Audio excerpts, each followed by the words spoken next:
2 minutes pour parler des régressions en vie antérieure et d'une question qui arrive assez régulièrement, à savoir, est-ce que c'est réel? On va reprendre la notion purement hypnotique et pour ceux qui suivent les apprentissages au niveau de l'auto-hypnose, vous allez vite comprendre. Il y a un processus inductif qui nous fait rentrer dans une transe, une communication entre le conscient et le subconscient. Dans le subconscient, il y a l'ensemble de nos émotions, nos histoires, etc. Et il y a toutes nos croyances, toutes nos valeurs.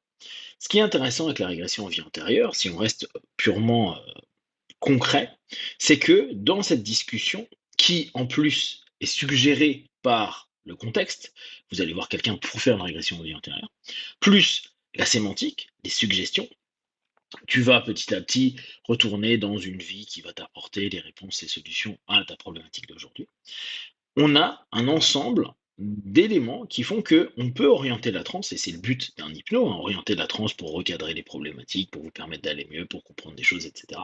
Mais dans un cas bien spécifique, on le fait avec les vies antérieures, comme on pourrait dire des vies parallèles, peut-être des vies extraterrestres, etc.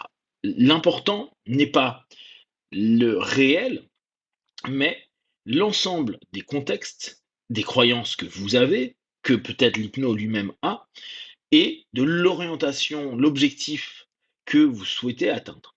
Du coup, l'expérience va être vécue comme réelle. Vous vivez une réelle expérience hypnotique. Plus elle dure, et parfois ces séances-là peuvent durer 2, 3 heures, plus vous êtes dans votre subconscient, certains vont dire supraconscient, c'est-à-dire même plus dans votre corps, et vous prenez de l'information, ou en tout cas, au travers de l'échange qu'il y a de suggestions et d'orientation, vous vivez quelque chose qui pourra vous faire sentir quelque chose de réel.